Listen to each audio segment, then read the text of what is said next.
प्रवचन में मैंने बताई नीचे कुंडलिनी शक्ति को वेष्टित करके रखते हैं शेषनाग, जो कि संगीत शास्त्र सप्तक के अनुसार पहला सा है, और ऊपर सहस्त्रार में रहते हैं संकर्षण, जो कि सप्तक में अंतिम सा है, ऊपर का सा है। पिछले प्रवचन में मैंने ये बताई थी कि अगर जो अनंतता को प्राप्त हो गए, कुंडलिनी शक्ति जो अनंतता को नित्य प्राप्त है और वो जान भी गए, फिर ज्ञान के विकास होने पर वो फिर से अनंत से संकर्षण की ओर क्यों धावित होते हैं? जो अनंतता को पा लिए उसे संकर्षण को पाने की अथवा धावित होने की अनंतता को क्यों खींचे अथवा क्यों आकर्षित करे? अगर संगीत के दृष्टिकोण से भी देखा जाए तो अभी मैंने कहा नीचे की सा शेष है और ऊपर की सा संकर्षण है। तो अगर सा से सा तक की यात्रा पूरी हो गई है, आरोहण पूरे हो गए हैं, तो फिर अवरोहण का क्या आवश्यकता है? फिर क्यों लौटे? फिर सा में ही क्यों आके समाप्त हो? देखिए, और एक रामायण का कहानी अगर आप ले ले तो राम प्राप्ति के बाद भी आत्यंतिक अवस्था में सीता पहले भूमि से उत्पन्न हुए, फिर उसी भूमि में ही क्यों लीन हुए? तत्व एक ही जगह पर समाप्त होते हैं। अब इस पर विचार करते हैं। हर एक यात्रा का दो बिंदु होते हैं, एक प्रथम, एक शेष। तो अगर शेष से ही शुरू होता है सब कुछ, तो शेष में ही जाकर लय होना है ना? अगर ऐसा नहीं होता तो शेष को तो इधर होना चाहिए था, शेष से कैसे शुरू होता? तो अनंतता से शुरू हुए तो अनंतता में ही शेष होना है, खत्म होना है, लीन होना है अनंतता में। जैसे देखिए, संगीत में भी शुरू होता है नीचे के सा से और सप्तक ऊपर के सा में जाके संगीत शेष नहीं होता, उसे फिर लौटकर आके नीचे वाले सा में ही रुकना पड़ता है, तब संगीत संपूर्ण होता है। इसीलिए आरोहण और अवरोहण को अच्छे से समझना है। अब आरोहण किसे कहते हैं? आरोहण, देखिए रोहन शब्द रोहिणी शब्द से आते हैं। रोहिणी है चंद्र अथवा मन की शक्ति। तो ये रोहिणी पुत्र है संकर्षण, जो सहस्त्रार में रहते हैं।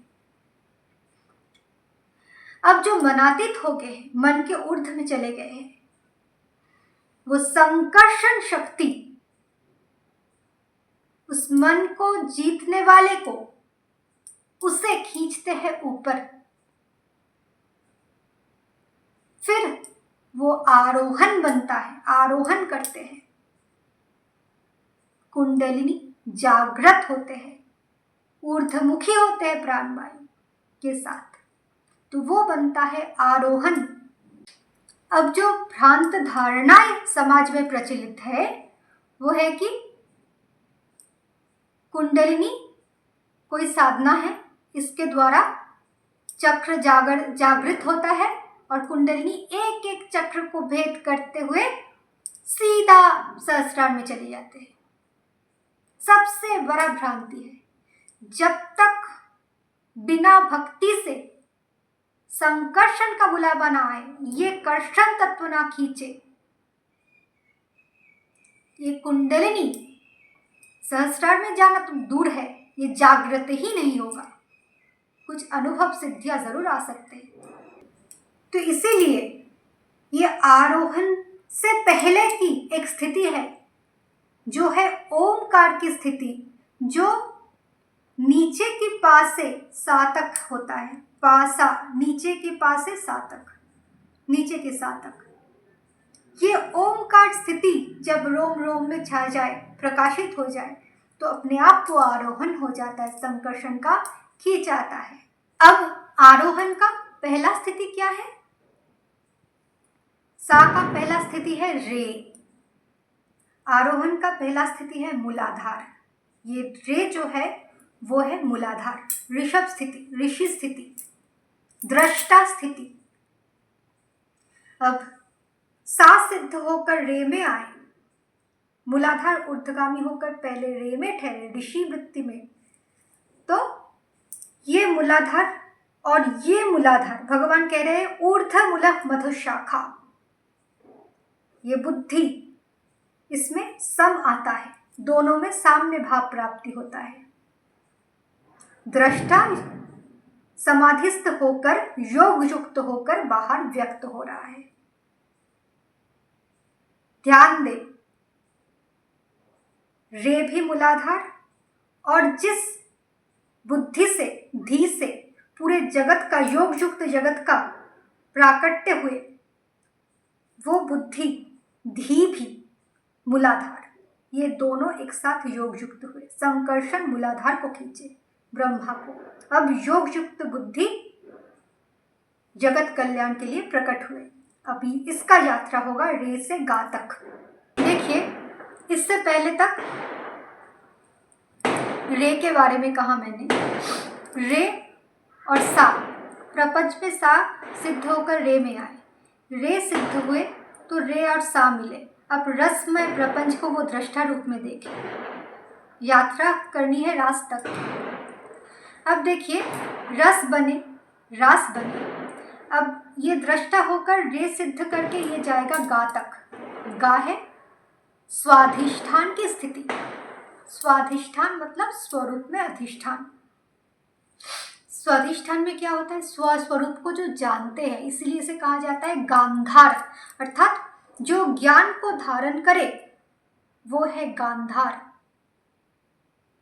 अब देखिए, रे और गा दोनों सिद्ध हुए तो राग बने। ये रस जो है, ये रस राग के बिना असंपूर्ण है, इसलिए रस के बाद, रास के बाद ही आया राग। अब स्वरूप में स्थिति लाभ के उपरांत क्या होता है? ब्रह्मचर्य की स्थिति होती है, अग्नि तत्व की स्थिति होते हैं। उसमें तीव्र वैराग्य का अग्नि धधकने लगते हैं। वो रंग भी, उस चक्र का रंग भी देखिए अग्नि के रंग है, गैरिक वर्ण है।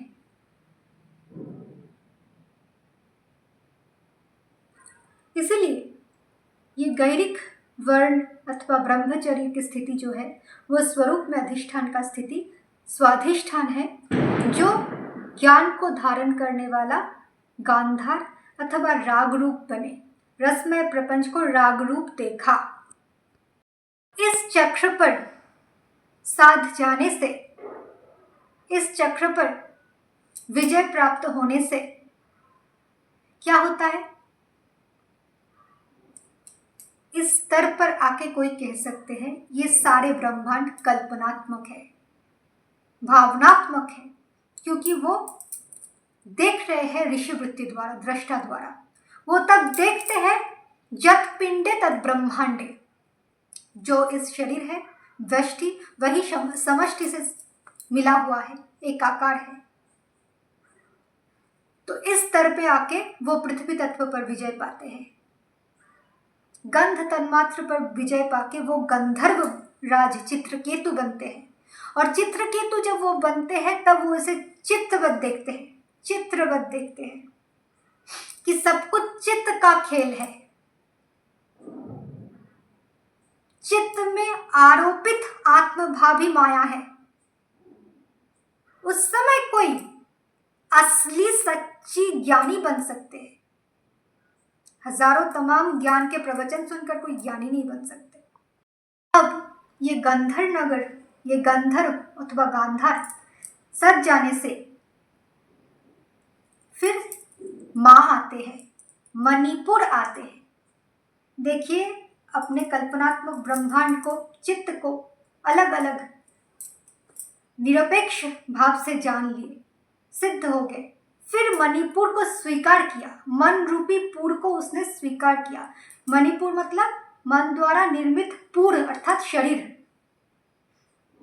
हर एक शरीर पुर है, तो हर एक शरीर को स्वीकार करके, और हर एक शरीर उन्हीं की कल्पना है, ये स्वीकार करके वो एकछत्र सम्राट मनु बने, उस स्थिति में पहुंच के इंद्रप्रस्थी सम्राट भी आप कह सकते हैं इस स्थिति को, जितेंद्रिय अर्जुन। पर अभी भी स्थिति है इंद्रप्रस्थक। महाप्रस्थ तो बाद में आ रहे हैं, संकर्षण अभी खींच रहे हैं।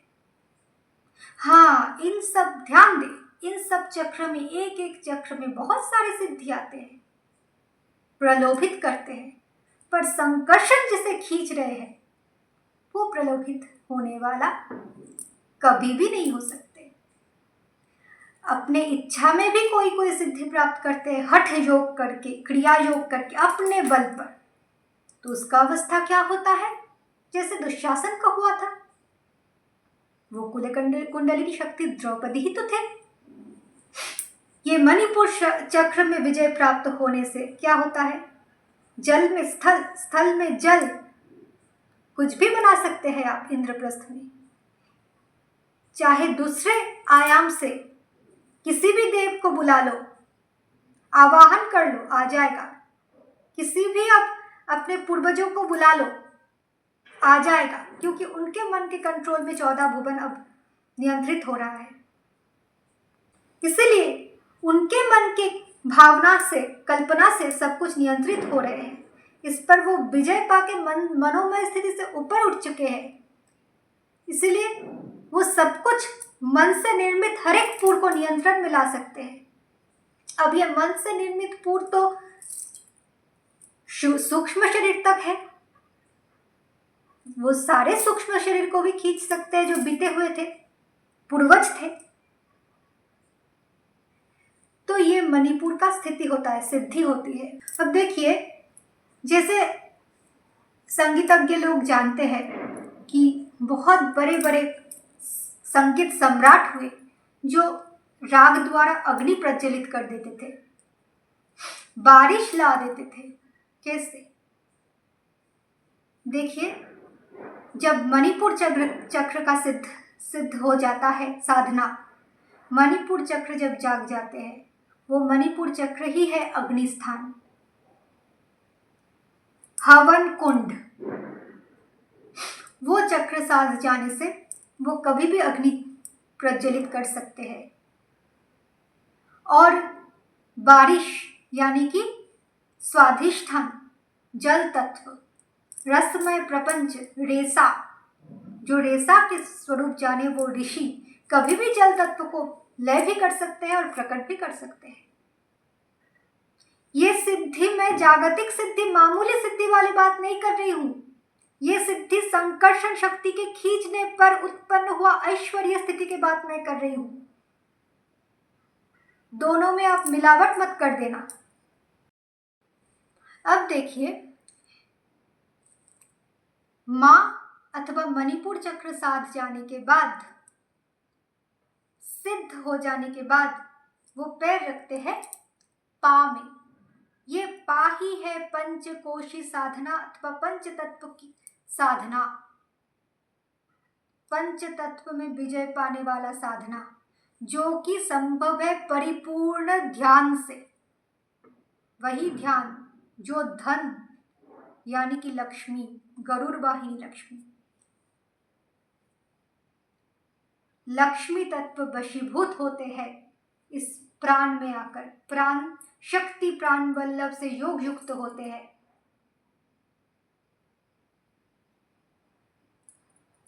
तो गहरी ध्यान जो स्थिति है, ध्यान की जो स्थिति है, वो है अनाहत, जिसमें साधक को कुछ भी, कोई भी विचलित नहीं कर सकता। इस स्थिति पे आने पर साधक शून्य अवस्था में स्थिर हो जाते हैं, आकाश तत्व में। आकाश जैसे शून्यवत होते हैं। इस तत्व में कोई भी पंच महाभूत के कुछ भी उसका को कुछ नहीं बिगाड़ पाते। अनाहत, जो आहत नहीं होता कभी भी, क्योंकि वो पंच महाभूत पर विजय प्राप्त किए। देखिए, इस स्तर में आके ही परिपक्व ध्यानी ये दशों इंद्रिय से उत्पन्न हुए 100 विकार को, जिसे आप कह सकते हैं धृतराष्ट्र के शत पुत्र 100 पुत्र को वध कर सकते हैं। यानी कि 10 इंद्रिय से उत्पन्न हुए 100 वृत्तियां इनका कुछ नहीं बिगाड़ सकता, बल्कि ये उन सब का वध कर सकते हैं। और वो भी कैसे? कृष्ण युक्त स्थिति। ये ध्यान निराकार के ध्यान नहीं, अपने बल का। हाँ, ध्यान तो उसी पर ही जाके समाप्त होगा, वो तो दूसरा बात है। लेकिन जो निराकार का साधना करते हैं अपने अहंकार से बिना भक्ति के, उन लोगों के लिए मैं कह रही हूँ। और आगम में पंचम आकार साधना भी ये पंचम सिद्ध होने पर ही, पाप पर आने के बाद ही किया जा सकता है। उससे पूर्व कोई आगम साधना पंचम आकार की साधना नहीं कर सकता, तंत्र साधना नहीं कर सकता। अब पा अथवा पंचम सिद्ध होने पर सीधा धावित होता है। ये कर्षण आकर्षण करते रहते हैं, समूह सम्यक रूप से आकर्षण करते हैं। और ये धा भी रे से लेकर धा बन के, रे से साथ लेकर सारे तत्व को धा बन के, राधा बन के दौड़ते हैं, भागे जाते हैं। कोई है ही नहीं सामने। अगर कोई रोक टोक करने वाला भी है, उसे कुछ दिखाई नहीं पड़ता, क्योंकि इस समय जो स्थिति बनती है, अपने शरीर में वस्त्र है या नहीं, खाना खा रहे हैं या नहीं, पानी पी रहे हैं या नहीं, कुछ समझ में नहीं आता। क्या देख रहे हैं सामने? ये जो दृश्य है वो दृष्टा में लुप्त हो जाते हैं। इस आत्यंतिक स्थिति को कहा जाता है धर्म अथवा धारे मा। इस धर्म में स्थित होकर कोई धर्मी सहस्रार्थ तक पहुंचेगा, उससे पहले नहीं। वो ही धर्मी बन सकता है, और केवल वही धर्म क्षेत्र में खड़ा होकर गीत अथवा संगीत अथवा उसके आकारित गीता को समझ सकते हैं अथवा सुन सकते हैं। उससे पूर्व कोई नहीं समझने वाला है। अब धा जिसका शुद्ध हो गया है, सिद्ध हो गया है, उस साधक का लक्षण क्या है? विशुद्ध चक्र में प्राण सिद्ध होने पर क्षुधा, तृष्णा सब कुछ चले जाते हैं, सब कुछ पर विजय प्राप्त कर लेते हैं।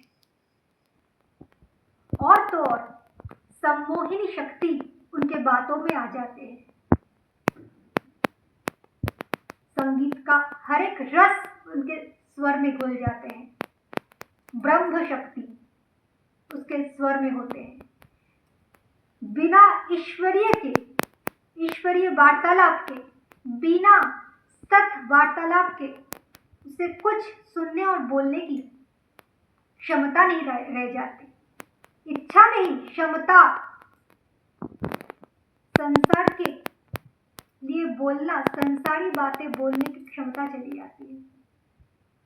ईश्वर को छोड़ के वो और कुछ बोल नहीं पाते,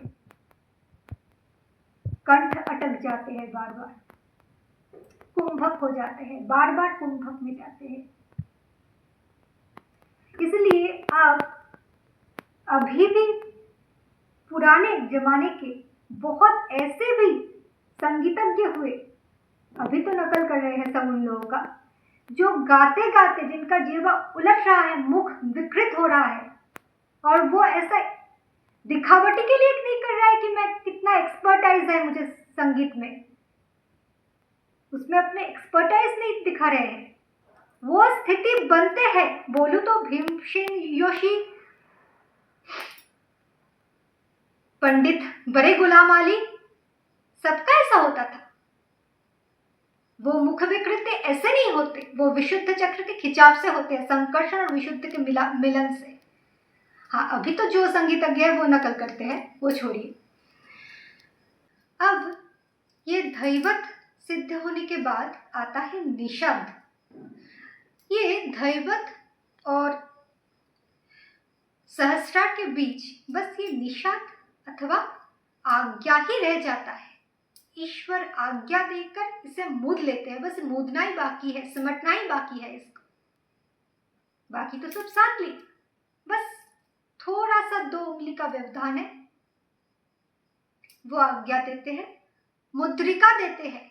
मानो ये दोनों में जो गैप है विशुद्ध से सहस्त्रार में, मानो ये जो आज्ञा चक्र है, आज्ञा पाने से पूर्व ये एक भवसागर है जो कि रसना है, और ये भवसागर को लांघेंगे तब जब ईश्वर आज्ञा से वो मुद्रिका मिलेगा, मूद जाने की क्षमता मिलेगी। अपार अनंत समुद्र बनने की और समुद्र लांघने की, विषमय समुद्र लांघ कर अमृत समुद्र, ज्ञान समुद्र, कारण समुद्र में स्थित होने की आज्ञा मिलेगी, तब जाके वो उत्तीर्ण होकर निषाद में बैठेगा। निषाद मतलब बैठना। नि शब्द का अर्थ होता है निष्ठा। उपनिषद में बैठेगा, उपनिषद स्वरूप बनेगा उनका शरीर तब।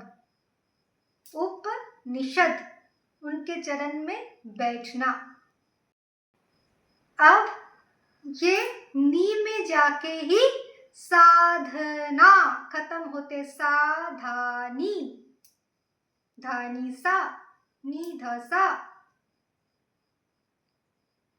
परिपूर्ण साधना बनते हैं अथवा साधना की यात्रा खत्म होती है। अब जब निषाद को आज्ञा मिले, वही निष्ठा को भरण करके निभृत निकुंज तक पहुंच सकते हैं। अज में वो शरज षट को, मन को अथवा षट चक्र को भेदन करते हुए अज में पहुंचकर, अज अर्थात नित्य शाश्वत ब्रह्म में पहुंचकर ईश्वर से युक्त होता है, मिलित होता है। ब्रह्म युक्त, ब्रह्म भूत, ब्रह्मज्ञ, ब्रह्म स्वरूप बनते हैं। परंतु आरोहण की यात्रा संपूर्ण होने के बाद अभी तक भी संपूर्ण नहीं हुआ। अब तो अज से मिल गए, तो वो वार्ता प्रचार करना चाहिए ना, कैसे मिले, क्या मिले, पूरे प्रपंच को ये समाचार जनाना है। इसीलिए वो अवतरण करते हैं, तो वो शरीर अवतार बनते हैं।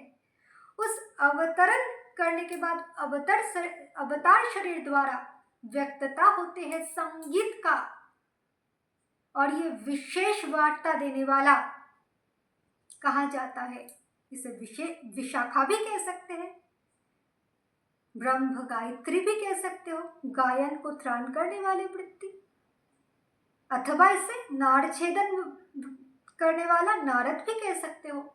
तो अवतरण अथवा अवरोहण के बाद वो अवतार शरीर ही गुरु बन सकते हैं।